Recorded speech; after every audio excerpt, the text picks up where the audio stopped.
নমস্কার, সমস্যা এবং সমাধান অনুষ্ঠানে আরো একবার আমাদের সকল দর্শক বন্ধুদের জানাবো অনেক অনেক স্বাগত। আর আজকের অনুষ্ঠান একটু বেশি স্পেশাল, কারণ অনুষ্ঠানে থাকছে দুটো চমক। এক তো আপনার করা প্রশ্নের উত্তর আমরা দেব, আর দ্বিতীয়ত লাইভ অনুষ্ঠান, সরাসরি কথা বলার সুযোগ থাকছে সেই মানুষটির সাথে যে মানুষটি আপনার ভীষণ পছন্দের মানুষ এবং যে মানুষটি আপনার পরিবারের বহু মানুষের বহু সমস্যার সমাধান করেছেন, অর্থাৎ জ্যোতিষ অধ্যাপক শ্রী জয়দেব শাস্ত্রী। আজকেও তাকে জানাবো অনেক অনেক ধন্যবাদ এবং স্বাগত। নমস্কার। জয় শ্রী ঠাকুর রামকৃষ্ণ, জয় শ্রী ঠাকুর রামকৃষ্ণ, জয় শ্রী ঠাকুর। সমস্যার সমাধান অনুষ্ঠানে আপনাদের সবাইকে স্বাগত জানাই। চিন্তা নেই, টেনশন নেই, আমি তো আছি। আর সমস্যার সমাধান এই অনুষ্ঠানে আপনাদেরও কিন্তু সমস্যার সমাধান হবে, তাই যার যা প্রশ্ন করে ফেলুন আমাকে। ঠিক সেরকমই একজন মায়ের সমস্যার কথা নিয়ে আজকে অনুষ্ঠান শুরু করি। সন্তান ভীষণ অবাধ্য, এই কথাটা তো আমরা অনেক মাদের থেকেই শুনি। এত কষ্ট করে ছোটবেলা থেকে সন্তানকে মানুষ করা, মাথার ঘাম পায়ে ফেলে নিজের শখ আহ্লাদ সবকিছু বিসর্জন দিয়ে সন্তানকে মানুষ করার স্বপ্নে কিন্তু আমরা মা বাবা প্রত্যেকেই কিন্তু একেবারে মুখর হয়ে থাকি। কিন্তু ভবিষ্যতের রেজাল্টটা কি পাবো সন্তানের থেকে, এটাই একটা বড় প্রশ্ন। ঠিক সেরকম একটা প্রশ্ন করেছেন মিসেস চ্যাটার্জি। বয়স তার 52 বছর, অর্থাৎ বেশ অনেকটাই জীবন তিনি কিন্তু দেখেছেন। কিন্তু কলকাতা থেকে তিনি এখন প্রশ্ন করছেন তার ছেলেকে নিয়ে। আমার ছেলে কোনো কথা শোনে না এবং রাতভর বাইরে থাকে এবং নেশায় জড়িয়ে পড়েছে। মা হিসেবে আমি কি করতে পারি? খুব হতাশ মায়ের গলার একটা প্রশ্ন আপনার জন্য, একটু উত্তরটা শুনে নিই। নিশ্চয়ই বলবো। এটা দারুণ কোশ্চেন, বেদনাদায়ক কোশ্চেন। সন্তানের কুষ্ঠিতে রাহু মঙ্গল সংযোগ বা অঙ্গারক যোগ বলে। কি বললাম সবাইকে ভালো করে মাথায় রাখবে। অঙ্গারক যোগ থাকলে এমন উগ্রতা তৈরি হয়, এছাড়া ঘরের পশ্চিম দিকে কোনো দোষ থাকলেও এমনটা হতে পারে। তাই তন্ত্র প্রতিকারে আমি তোমাদের একটা প্রতিকার বলি। সন্তানের স্থানে কি বলবেন, সন্তানের স্নানের জলে সামান্য গঙ্গা জল বা কর্পূর মিশিয়ে দিন। তার ঘরের দক্ষিণ পূর্ব কোণে একটি মাটির প্রদীপে তিল তেল দিয়ে প্রদীপ জ্বালান। আর একটা মন্ত্র বলি, ওং রামচন্দ্রায় নামা। একটা বাণী বলি, সন্তানকে শাসন নয় বন্ধুত্বের ডোরে বাঁধুন। ভালোবাসা যেখানে ব্যথা হয় বা ব্যর্থ হয়, সেখানে ধৈর্য কিন্তু জয়ী হয়। এটা কি ঠিক না ভুল বললাম? একদম সত্যি কথা। এবং এটা কিন্তু মা হিসেবে আপনার কাছে একটা শিক্ষণীয় টিপস। এই টিপসটা ফলো করুন। সন্তানের বন্ধু হয়ে যান। আমরা মা হিসেবে তার মা হয়ে থাকতে চাই, বাবা হয়ে থাকতে চাই, শাসন করতে চাই, অধিকার ফলাতে চাই, নিজের স্বপ্নগুলোকে চাপিয়ে দিতে চাই। ফলে অনেক সময় সন্তান কিন্তু পিছলে যায়, হাত থেকে কিন্তু বেরিয়ে যায়। তাই সন্তান দিয়ে যারা এরকম হতাশাগ্রস্ত, সমস্যার সমাধানের জন্য অবশ্যই কিন্তু শাস্ত্রীজি রয়েছে। তবে প্রশ্ন কিন্তু বিভিন্ন রয়েছে। চটপট আরেকটা প্রশ্নে চলে যাই। শারীরিক অসুস্থতা নিয়ে প্রশ্ন রয়েছে। আমরা জানি শারীরিক অসুস্থতা যখন আমাদের আসে, ডক্টরের পরামর্শ কিন্তু নিতেই হবে। কিন্তু কখনো কখনো ডাক্তার হার মেনে যাচ্ছে, এরকমই একটা বেদনার কথা আপনাদের সামনে তুলে ধরবো। কবির আহমেদ বরিশাল থেকে লিখেছে, বয়স তার কিন্তু 60 বছর। তিনি লিখছেন যে ওষুধ খাচ্ছি তাও রোগ সারছে না, শরীর শুকিয়ে যাচ্ছে, কিন্তু ডাক্তার কিছুই করতে পারছে না। তো মেডিসিন খাওয়ার পরও যখন রোগ সারছে না, তখন তো সেটা চিন্তার বিষয়। এটা না খুব বেদনাদায়ক। সত্যি কথা বলতে, ডাক্তার কিছু করতে পারছে না তা নয়, ডাক্তার কিন্তু এই রোগটা ধরতে পারছে না। কবির সাহেব, তো একে অনেক সময় কি যেন বলো, অরিষ্ট যোগ বলা হয়। বুঝতে পারলে? যখন গ্রহের দশা খুব খারাপ থাকে তখন ওষুধ কিন্তু কাজ করে না। এটি অনেক সময় অশুভ শক্তির প্রভাবেও কিন্তু হয়। আপনার ওজনের সমান শস্য, এটা কিন্তু একটা প্রতিকার। শস্য কি? গম বা চাল কোনো অনাথ আশ্রমে দান করুন। এটি কালো সুতো, কি বললাম, কালো সুতো ডান হাতের কবজিতে 7টি গিঁট দিয়ে ধারণ করুন। আর একটা বাণী শুনুন, শরীর হলো আত্মার মন্দির, মনের সাহস অর্ধেক রোগ কিন্তু সারিয়ে দেয়। বুঝতে পারলেন?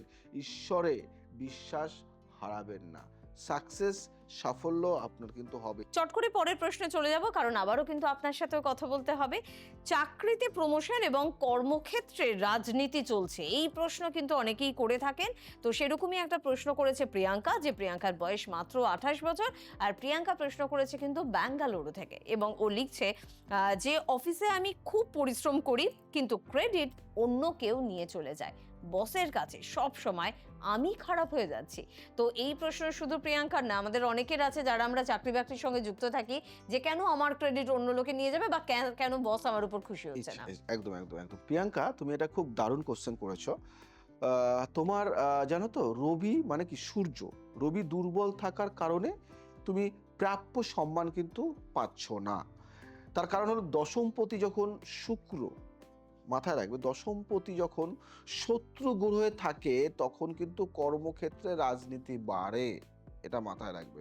প্রতিদিন সকালে সূর্যকে প্রণাম করো, তামা বা লাল রঙের সুতো হাতে ধারণ করো, রবিবার লবণ ছাড়া মানে নুন ছাড়া খাবার খাওয়ার চেষ্টা করো, আর একটা মন্ত্র পাঠ করো, ওং আদিত্যায় নামা। আর একটা বাণী বলি, অন্যের ষড়যন্ত্র তোমার যোগ্যতাকে ঢাকতে পারে কিন্তু শেষ করতে পারে না।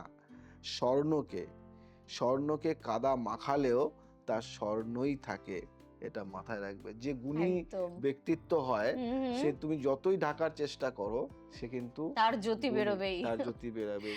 একদম তুমি ঠিক যদি কথা। একটা সুগন্ধিকে তুমি ঢেকে রাখো, সেই গন্ধ কিন্তু তুমি আটকাতে আটকানো পারবে না। যাবে না। আর ঠিক যদি কথা। তুমি দুর্গন্ধকে ঢেকে রাখো সেটাও কিন্তু ছড়াবে। তাই গুণ থাকলে সে ফলবেই, হুম। আর যদি গুণ না থাকে যতই তুমি চেষ্টা করো গুণ দেখানোর, তোমার সেই দুর্গন্ধই বেরোবে। তাই কষ্ট পেও না, তুমি জিতবেই। সময় খুব কম, একটা ছোট্ট করে প্রশ্নে চলে যাব। হুম, হুম। ঋতব্রত প্রশ্ন করেছেন, ঋতব্রত বাবুই বলবো কারণ তার ৪৫ বছর বয়স। শান্তিনিকেতন থেকে তিনি লিখছেন, নাম যশ টাকা সবই তার আছে, কিন্তু তারপরেও যেন মনে হচ্ছে যে কিছুই নেই, একটা অতৃপ্তি যেন তার শেষই হচ্ছে না। কেন এরকম একটা ফিলিংস তার আসছে? খুব ভালো কথা বলেছো বাবা, খুব ভালো কথা বলেছো। মানে নাম যশ সব থাকা সত্ত্বেও তার মানে কোথায় একটা অতৃপ্তি, ভাল লাগে না কেন। যদি তোমাকে বলি, নামটা তোমার খুব ভালো, ঋতব্রত। ঋতব্রত বাবু, তোমার কুষ্টিতে আধ্যাত্মিক গ্রহ কেতু খুব সক্রিয়। এটি জাগতিক সুখ থেকে মানুষকে বিমুখ করে ব্রহ্ম জ্ঞানের দিকে টানে, বুঝতে আচ্ছা। পারলে? তোমাকে অতৃপ্তি আসলে তোমার উচ্চতর চেতনার ডাক, তোমাকে ডাকছে আধ্যাত্মিক পথে। প্রতিদিন অন্তত 15 মিনিট মনোব্রত চুপ করে থাকো, কোনো নিঃস্ব শিশুকে শিক্ষা দানে সহায়তা করো। একটা বাণী বলবো, শ্রীকৃষ্ণ গীতায় বলেছেন, কর্মেই তোমার অধিকার, ফলের আশা করো না। শান্তি বাইরে নয়, নিজের ভেতরে খুঁজুন। সমাজ সেবায় নিজেকে বিলিয়ে দিলে দেখবেন অন্তরে প্রশান্তি জাগছে, বুঝতে পারলে? সব থেকে বড় কথা হলো, শান্তি কোথায়? শান্তি তোমার অন্তরে।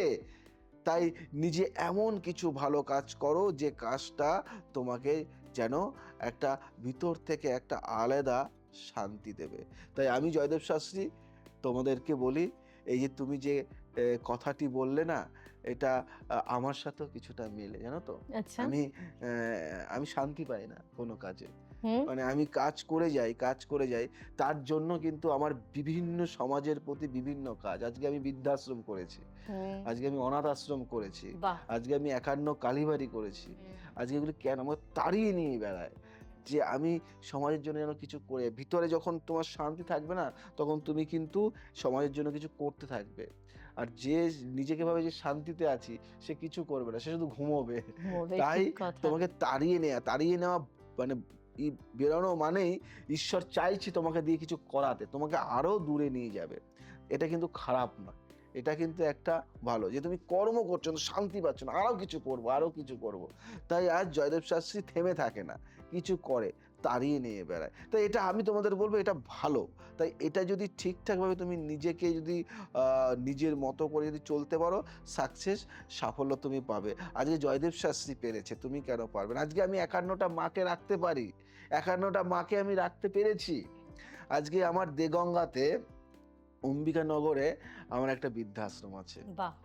যেখানে মানে 51টা মা থাকতে পারবে। ওখানে 51টা আসন মানে সিট রয়েছে, তো সেখানে মা থাকবে। প্রতিবন্ধী আশ্রম করেছি আমি। বাহ। কিসের জন্য করেছি? তাড়িয়ে বেড়ায় যে কিছু একটা করতে হবে, আধ্যাত্মিক আরো কিছু করতে আরো হবে। কিছু করতে হবে। হুম। তাই 51টা জ্যান্ত মা থাকবে। হুম।